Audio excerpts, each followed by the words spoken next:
believe we have everybody here. Court calls cause number 24-06-29121-CB, Department of Family Protective Services versus Sarah Richardson and Corey Mangold in the 454th Judicial District Court of Medina County, Texas. Court is broadcasted from Kendall County via Zoom and YouTube. Are there any objections?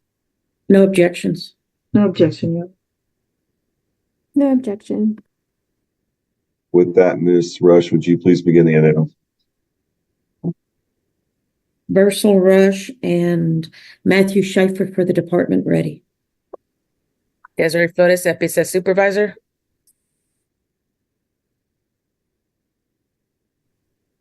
Jennifer Harris, attorney for the respondent mother. Ms. Richardson, please unmute and say your name. Sarah Richardson, mother. Irene Acosta, attorney for the father. Mr. Mangold, can you please announce your name, please? Corey Mangold, father. Deborah Fuller, attorney ad litem for the children. Yeah.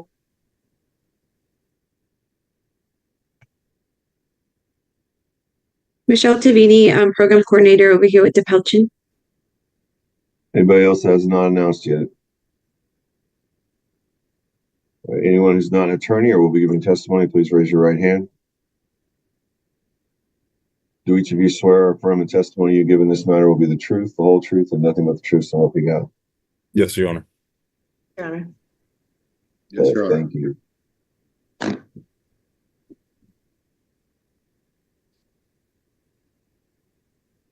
We were last here for our services case.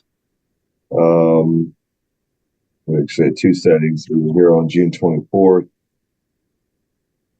and went through several things, but basically at the end, I granted the TFF with a zero tolerance policy, and I made it very clear that I expected Miss Richardson to do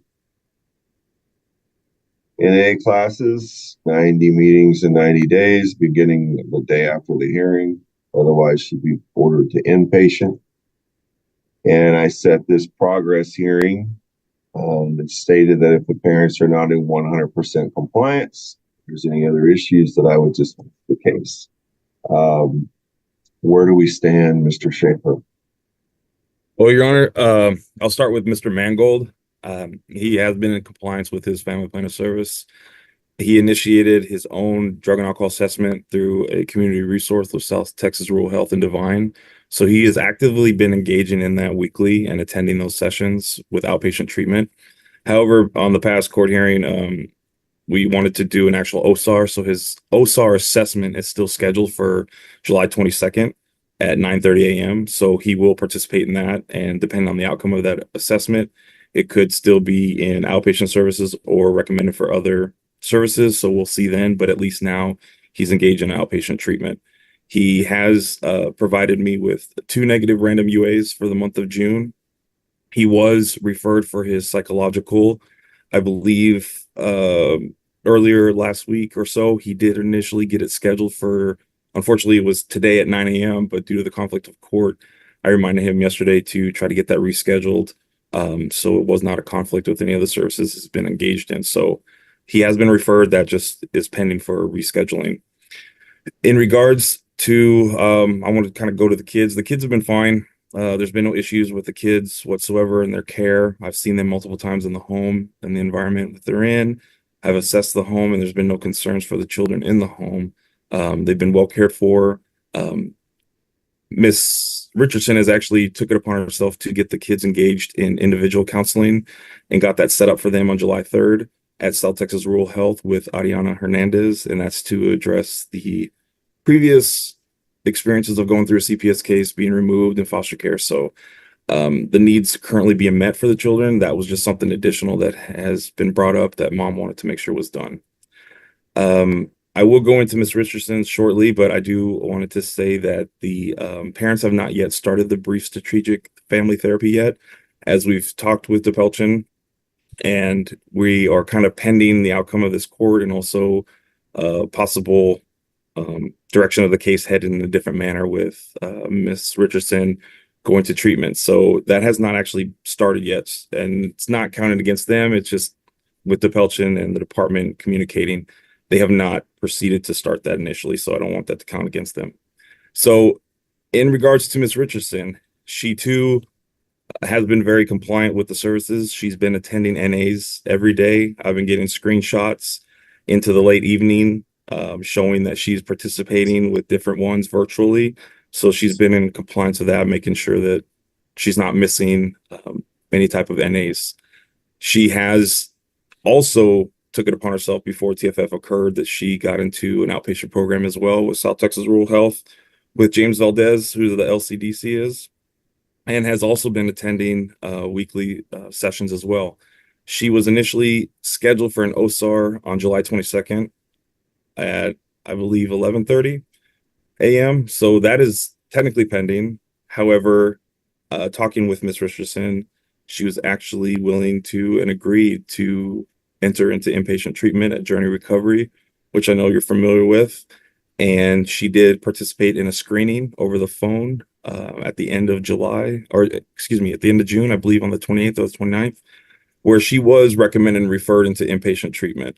I was able to secure a bed for her, which was supposed to be as of yesterday, July 8th, where she was to enter in with her child, Doc. Fortunately, due to some other circumstances that I'll get into, that was put on hold. She too has actually provided negative UAs for the month of June as well. Just unfortunately, I did send both Mr. Mangold and Miss Richardson for hair follicle testing to get more of a baseline reading to give to the OSAR assessor so they have a clear understanding as to past drug use that coincide with the negative UAs, just to have a thorough assessment done. Mr. Mangold did participate and did his hair follicle test and was actually positive for methamphetamines. Miss Richardson was positive for methamphetamines and marijuana. I contacted the facility today, actually, and verified because we assume that there would have been other substances that may have come up in the testing based on previous urine screens done prior to family base being involved. And I was instructed that the next time that we do a test, we need to actually let the facility know that's actually obtaining the specimen of what certain panel that we want being done that's going to test for other substances. So we make sure that everything's tested for to see if anything does come back positive. But anyway, as I was saying, she did, like I said, participate in her screening. She was due to enter into inpatient treatment as of yesterday. Where this comes into play as things be put on hold is the fact that, unfortunately, with Miss Richardson taking the initiative to get her children engaged in counseling on their own or on her own accord, I was able to confirm that both Miss Richardson and Mr. Mangold did, in fact, break the safety plan on July 3rd. And that was basically just me contacting the facility, kind of asking if the children came in and if got set up for their intakes. And Miss Richardson and Mr. Mangold were alone with each older child, Colby and Nick. So they were at the facility. Mr. Mangold technically is not required to be supervised as the safety plan was implemented for investigations, but he was not to be the one to supervise Miss Richardson's contact. Miss Richardson did not have an appropriate caregiver or supervisor with her present to supervise her contact at that time this took place. The main caregiver or supervisor caregivers, the maternal grandparents, were not aware of this, as Miss Richardson and Mr. Mangold were residing at Mr. Mangold's grandparents' home, who we no longer are able to utilize as appropriate supervisors for them. But they allowed Mr. Mangold and Miss Richardson to leave the residence alone with each child to take them to their intake. So where we are right now is both parents were in 100% compliance until this little incident of breaking the safety plan on July 3rd, in which Ms. Fuller wanted to make sure that the court was heard in this aspect of her decision about the child going with Ms. Richardson, but the intent is for Ms. Richardson, from the department's perspective, is to enter into inpatient treatment at Journey Recovery with Doc present with her at that time. Thank you, Mr. Schaefer. Mr. Rush, do you have any questions for Mr. Schaefer? Not at this time. Thank you, sir. Ms. Harris?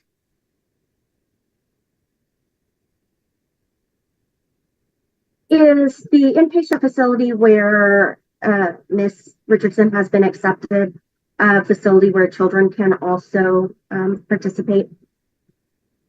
Yes, the children are allowed to attend, and based up to a certain age of the child, they are able to participate in certain classes. And did she request that she be allowed to take the baby with her? Yes. And was Belong in support of that? I'm sorry, belong who? I'm sorry, was the department in support of that? Yes, ma'am. And was the facility in place of that? Yes. I'm sorry, in support of that.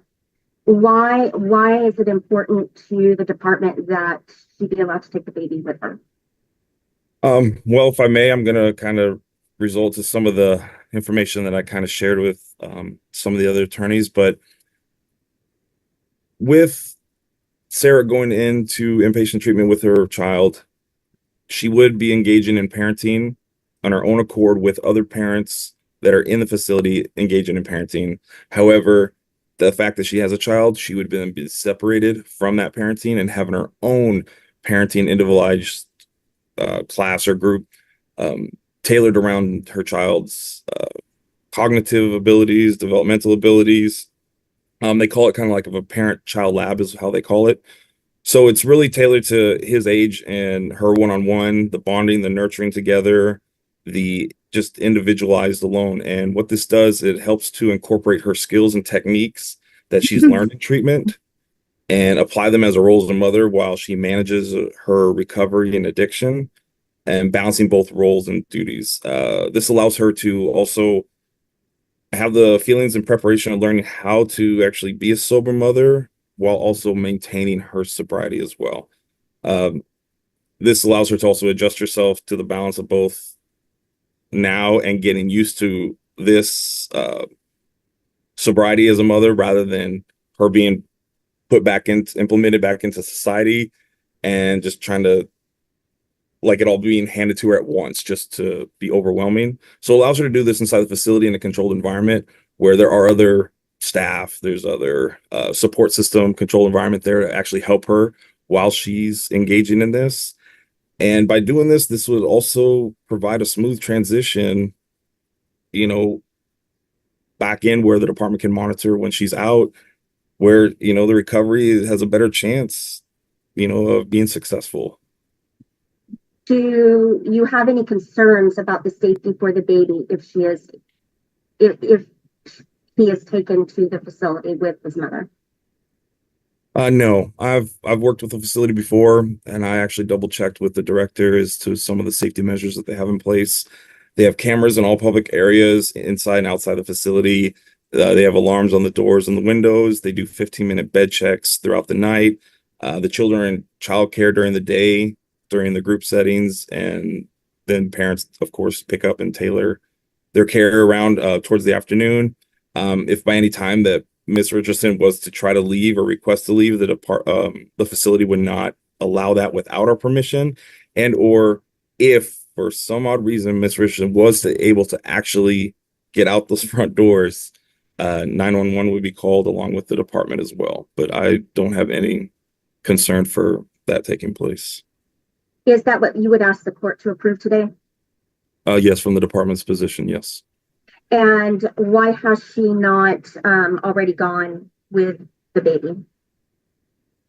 It was brought to our attention that it may be best for this to be held off to let the court to decide today in the aspect of Ms. Richardson going into inpatient treatment with or without her child.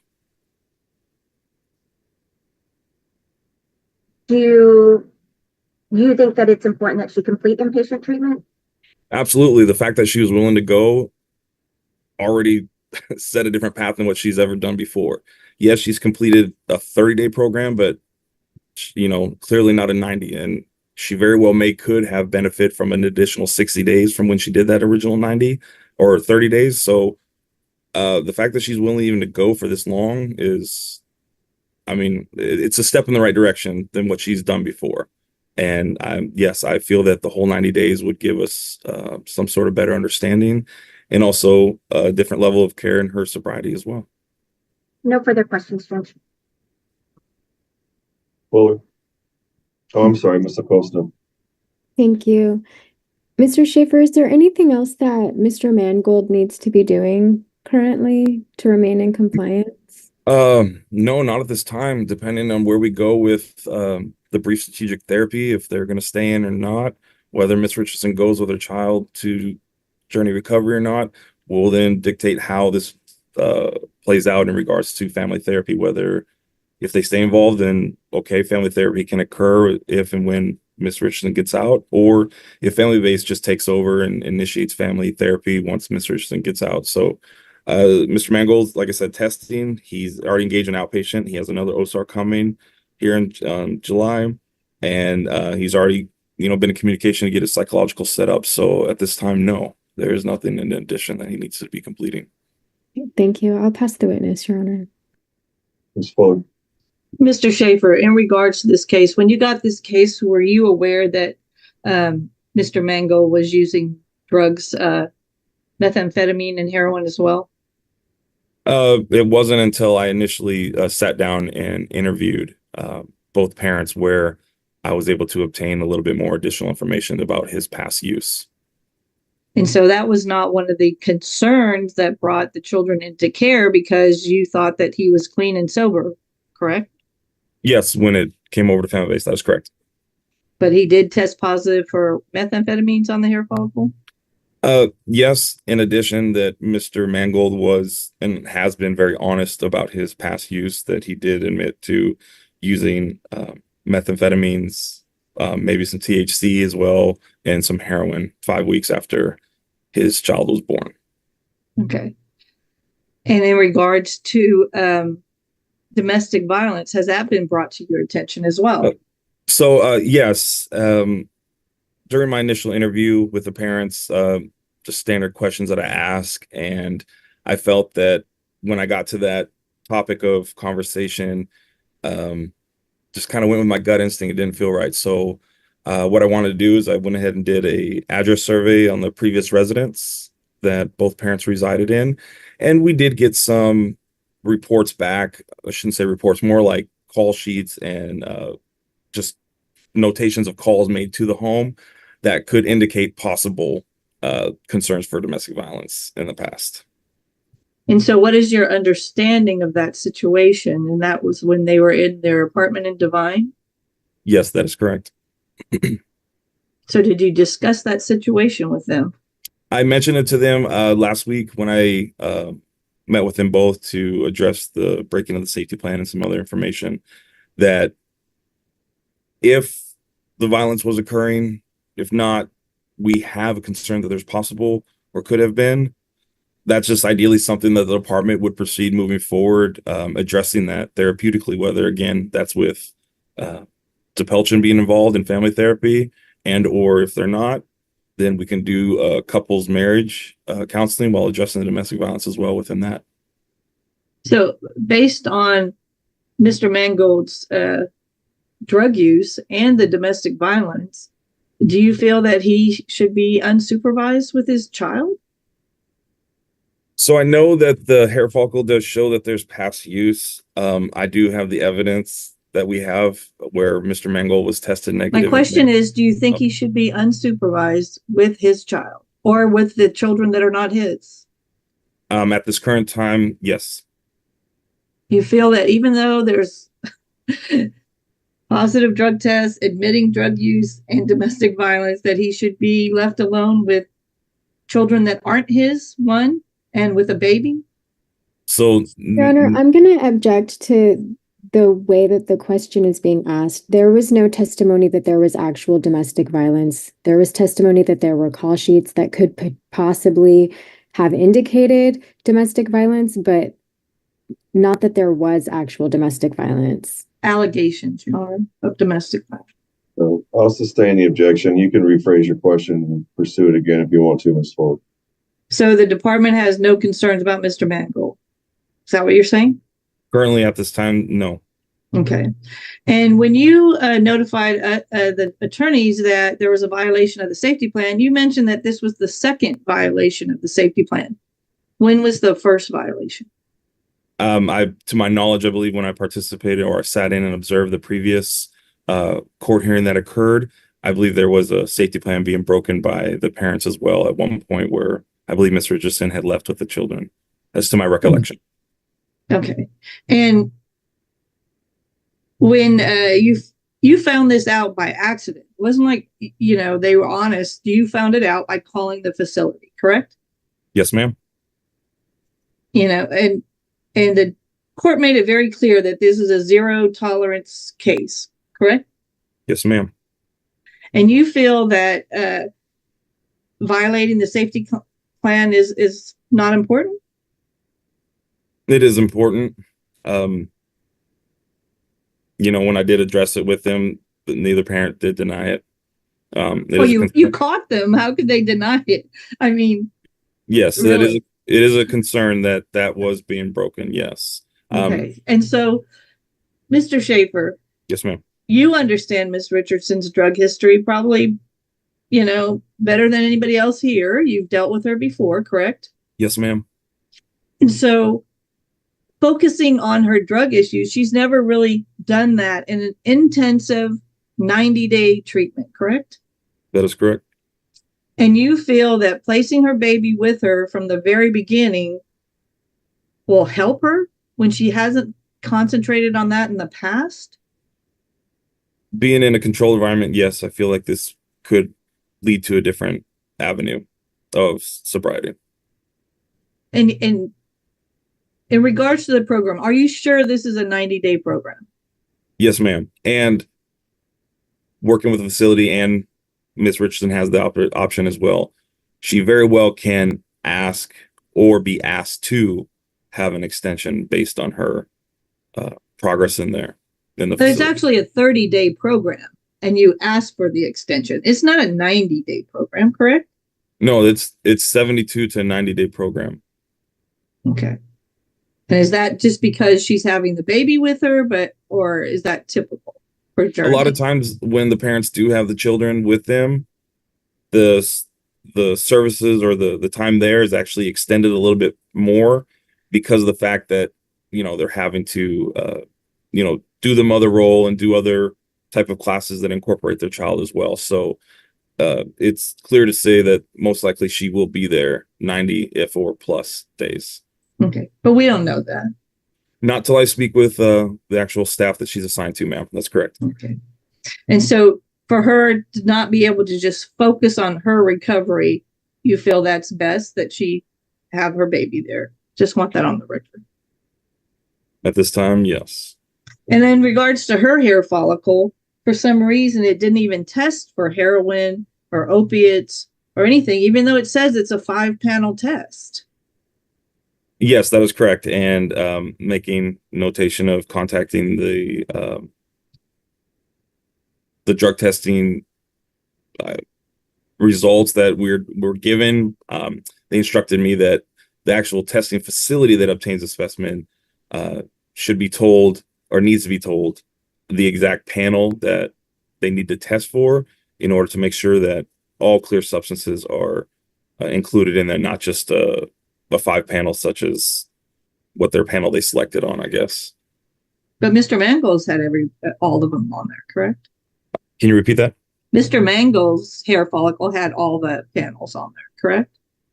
To my knowledge, it was the same panels that was asked to be tested. And again, based on his admittance prior, it was my assumption that another form of substance would have revealed as well, but unfortunately did not. So do you think it's necessary for them to have another hair follicle so we can have an accurate account of their drug use? Yes, based on the information I obtained today, yes, that would be appropriate. And are you adding any kind of anger management, domestic violence, or anything to their plan of service based on those police reports? So I know in the brief strategic therapy, it was going to be incorporated in that to be dealt with and addressed. However, moving forward, depending on what happens with Ms. Richardson and the child, the brief strategic therapy program may not be involved. And if so, then yes, we'll handle that and incorporate that therapeutically.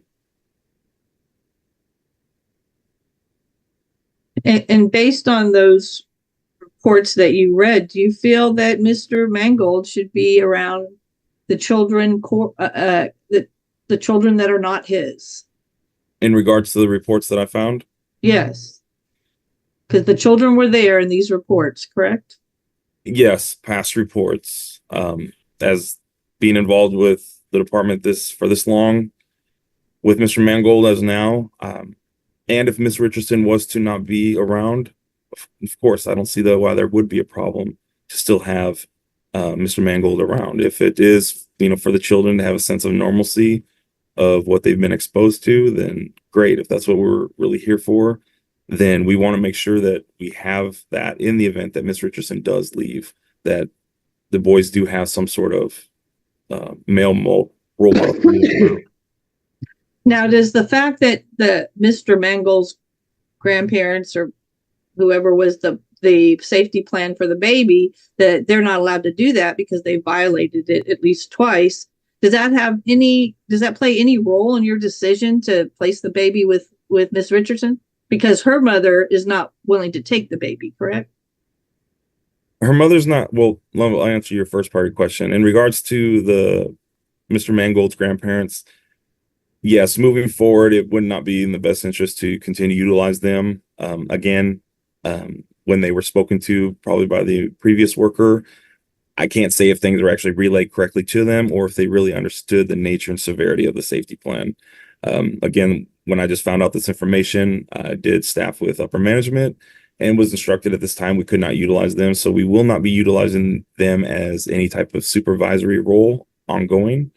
Now, in regards to your second part of the question, the maternal grandmother would, of course, be willing to take, Doc full on if she could. But unfortunately, with her health and her ability to fully care for the child, there would not be anybody else other than Miss Richardson to care for her child as a full caregiver. The older boys are a little easier to care for, and the maternal grandmother would have no problem caring for those older two children. Thank you. I'll pass the witness. Thank you. Redirect. Thank you, sir. Mr. Schaefer, I'm going to end up skipping around, and I'm sorry. So if I lose you, just stop me and we'll fix it, okay? Okay. Regarding the hair follicle of the mother not testing for heroin for whatever reason, did you review the clinical management for behavioral screening services screening that the mother did, I believe, in June of 2024? Oh, yes. Okay. And in that, she admitted that she had last used heroin, I believe it was May 30th, 2024. Yes. Okay. And I understand you're talking about doing another hair test, but she's admitted she used meth within the last 90 days. Heroin within the last 90 days, correct? Yes, ma'am. Regarding the concerns regarding domestic violence, have you found any arrests or charges made against either the mother or the father in this case for domestic violence or assault family violence? No. Did either the mother or the father admit to any domestic violence by either one of them? No, just verbal disputes that end up being separated on their own accord. And did you see in the reports that you reviewed any evidence that an EPO was issued or either parent was asked to leave the home by the officers to do a cool down period? No EPO nor asked to leave the home. It was So- on their free will. It literally was a call out, nothing happened. According to the call sheets, that's correct. Do you know how many call outs we're talking about? Not precisely. I do believe there's at least over 5. Would it be fair to say more than 5, less than 10? Yes, ma'am. Okay. Regarding the 90 days program, the program is actually, I believe you said 72 to 90 days. Yes, ma'am. The extension that you talked about, is that an extension over 90 days that Yes, ma'am. either the facility can request the mother to do, or the mother can request of her own accord to stay more than 90 days? Yes, ma'am. Regarding Ms. Fuller's concerns about the mother not being able to concentrate on her own sobriety if the child is with her, is it your understanding that there will be sessions solely for the mother in which the child is not included? That is correct. And I might add that in the event that when the child is placed with Miss Richardson and she does enter into the facility, if for any reason this child becomes a contrary to her recovery or treatment in any sort, the child will then be asked to leave. And the parenting that would be available if the child is allowed to go to the rehab center, is that, you know, if that's one-on-one parenting or if that's group parenting? No, she will be removed. She will be separated after her initial one-on-one parenting with the group to have her own individualized therapy with herself and her child alone. So it's 2 parentings, group parenting and individual parenting if the child is there. Yes, ma'am. Cool.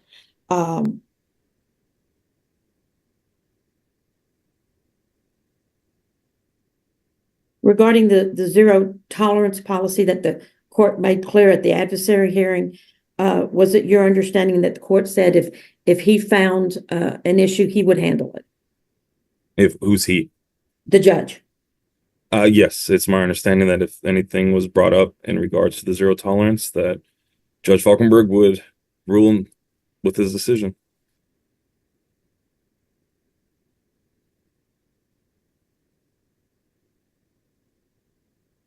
And once again, I may have gotten lost. Is it my understanding that if women, do you have a possible admittance date for the mother at this rehab facility? I do. Speaking with staff, I was able to not only push her bed from the 8th, but also did not lose her bed on the 8th. So Her what new- is the anticipated Her- intake? Her new entry date is scheduled for this Thursday between the hours of 10 a.m. to 10:30 a.m., July- pending the outcome July of today. 11th. July 11th, correct? Yes, ma'am. And keep in mind, I'm not from there. What town is this place located? And San Angelo, Tom Green County. And will you make arrangements to drive or get transport for the mother with or without the child to the intake? Yes, we have a caseworker assistant already scheduled and set to pick up Miss Richardson with or without the child and take her there and drop her off. And if she does not make the transportation, will you immediately notify all counsel and the court that she missed her intake? Yes, ma'am. It'll be same day, guaranteed. At that point, you consider that a major infraction of any court order? Yes, absolutely.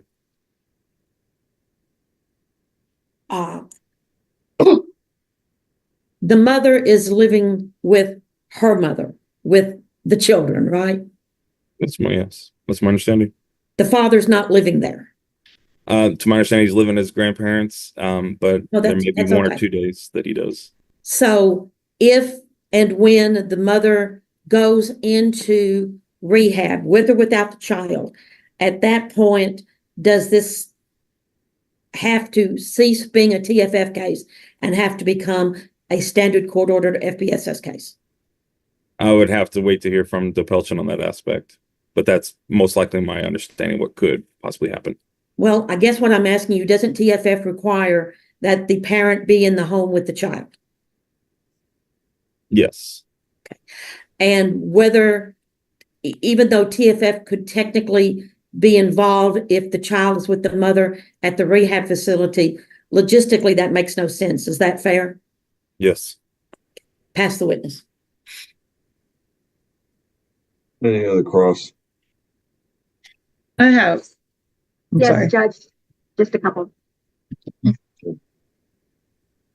When Ms. Richardson was unsupervised with the children, about approximately how long was she unsupervised? Well, I would say probably for roughly about 5-6 minutes from the time she left the residence and got to the facility where she was there with a therapist and staff. And when you spoke to the therapist and staff, did they indicate that there were any concerns regarding her at that time? None. And have you spoken to the treatment facility about whether it's advisable for her to switch programs in the middle, as in going from no child with me to child with me program? I've only spoken to the nature of what can and could occur if it becomes contrary to her treatment. So I won't know until that time comes. Would the department prefer that she have one consistent plan of treatment while she's there, or would the department prefer that she switch gears halfway through? Plan to have a consistent treatment through all the way through. When you're looking at all the options for where Doc would be while Ms. Richardson is in treatment, your choices are his grandparents that are no longer approved, correct? Correct. Her mother, that is really not preferable, but would make do if she had to, correct? Correct. And a treatment facility that's designed to help women and protect children at the same time. Correct. And which is the department's choice? It would be at this time to have the child with Miss Richardson at Journey Recovery. And even if this no longer met the requirements of a TFF case, is it your understanding that there's other ways to file amended pleadings for other kind of court supervised cases?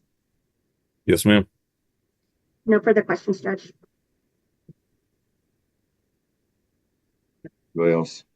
I just wanted to follow up on this domestic violence. Did you have an opportunity, Mr. Schaefer, to read those reports? Oh, those call sheets. Yes, I was able to see them. Okay, and you said that they were verbal disagreements, correct? I was told by Miss Richardson that they were verbal disagreements and stuff when I initially met with her back in June 12th. Not in regards to, or that was not stated once I addressed this stuff with her. That statement was made previously. So, I mean, in the report in August said that she was pushed. Your Honor, I'm going to object to hearsay. And facts not in evidence. Where are you getting this information from, Ms. Fuller? I'm looking at the reports that were provided to all of us, Your Honor, that Mr. Schaefer has said that he has read. Are they part of his case file? We were all given the reports, I think.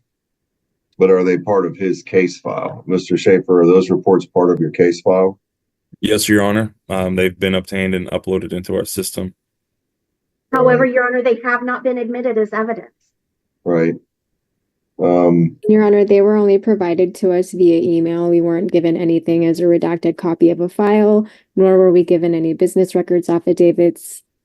I would still object to hearsay. And Your Honor, I'm just trying to clarify the incidents of domestic violence versus a verbal incident. I mean, and Mr. Schaefer testified that, nothing happened. We have reports that, mom had to be removed Your from. Honor, I'm going to object again. Ms. Fuller is trying to get whatever's in her hand into evidence without having it properly introduced. And Your Honor, I'd object as misstating the evidence. Mr. Schaefer said when he asked the parents, they said it was verbal. He did not say that the reports said it was verbal. Well, I would think the reports would reflect what happened, Your Honor, and that's why I was asking him about his understanding. Obviously, the parents are willing to violate safety plans and do other things, so taking their word that nothing happened is kind of ridiculous in this case. And think if that- she I'll wants move that on, Your Honor. I think that the information in these reports could be relevant to this situation, because I made it very plain on June the 24th that this was zero tolerance, and the parents knowingly violated the safety plan. And I think that credibility is definitely an issue here. And if the parents are telling Ms. Richardson is telling Mr. Schaefer what happened with these calls, and these reports say something else, that goes to credibility, which is why we're sitting here at a progress hearing in the first place. So, Mr. Schaefer, were these records kept in the ordinary course of business? You kind of rephrase that. I've never really been asked that before. All right. Well, I'm asking you, you got these records from your case file. From Divine PD, Your Honor. Okay, and you put them into your case file. Yes, Your Honor. And you entered them into Impact. Yes. You got them directly from the police department. Yes, with the help from my caseworker assistant. Yes. Are these types of reports that you use to do your job on a regular basis? It helps to corroborate and gather and obtain more information to do my job better. Do you have any reason to doubt the veracity or the source of these reports? No. All right. Ms. Fuller, I want to know what's in the reports. So, do you want to introduce it? Yes, Your Honor. All right. Is it going to be ad litem's exhibit 1? Yes, Your Honor, but I have, I'm going to have to go through the number of pages. I'm sorry. All I want to know is what you were trying to get in.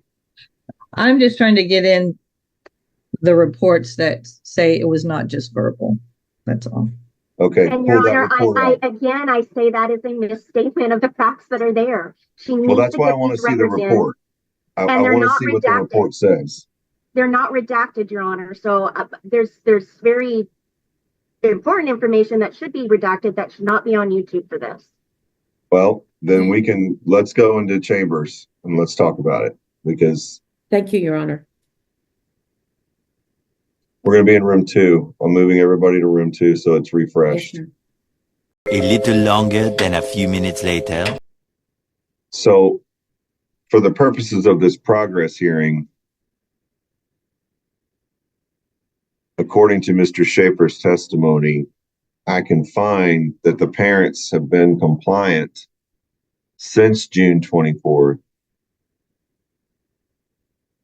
as it pertains to getting services set up and engaging. I can find, pursuant to Mr. Schaefer's testimony, that the parents violated the safety plan on July the 3rd, 2024. And based on my previous order, I could order this case dismissed. And for a moment there that I was strongly leaning towards doing that. The only issue I have that is preventing me from doing so is not because I don't want to follow my order, because I do. I told you at the last hearing, Ms. Richardson, that you are very good at saying what you need to say when you need to say it. But there's always something else. And in this case, you set everything up, but then you and Mr. Mangold knowingly violated the safety plan. And it's just one more example of how there's always that one little thing. And if it wasn't for the fact that I don't want your baby in foster care, I would be dismissing this case right now and you'd be looking at a removal. But I don't want your baby in foster care. So I'm not going to dismiss the case today, but I'm going to make a couple extra orders that are going to be incorporated into this case. You are ordered to be in inpatient Thursday when you're supposed to be there. If you're not there on time, if you don't go, case is dismissed. It's just gone. It's dismissed. If you leave inpatient rehab at any point in time before they tell you you can go, this case is dismissed. Unless they tell you you can leave, you cannot leave.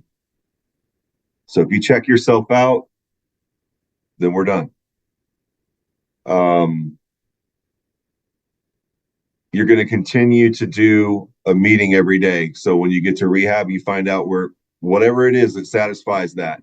Yeah, I know you're going to be an inpatient, but I made that order. I want you to follow it. So you sit down with somebody for an hour and you talk about your problems. You talk about your addictions, whatever it is, because that 90 days of you committing to that, to me, that is your first step in committing to something and not quitting it.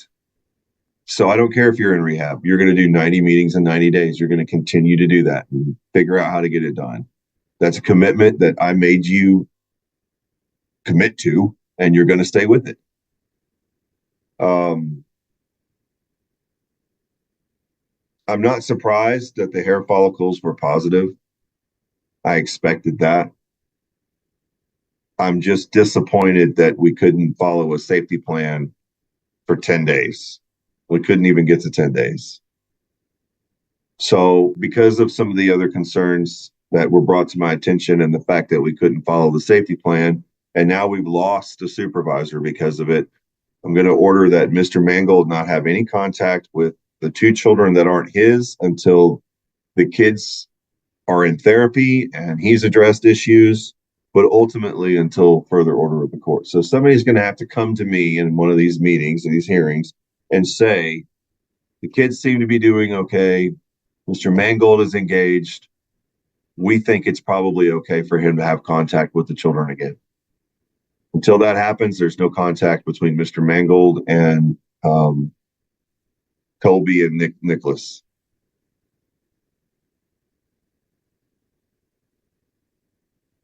I'm only making these additional orders because I'm having mercy on you and not dismissing this case for your violation of the safety plan.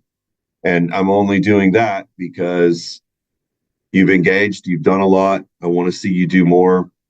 And I want you to know, Miss Richardson, that as much as you may not think so, not only your attorney and Mr. Mangold's attorney, but this attorney ad litem on this case really wants to see you improve your life. And you need to be aware that as much as it seems like she's fighting against you, it's because she wants you to get help. And that's part of the reason why I'm making my decision today. Miss Rush, are there any questions about my order? No, sir. Thank you.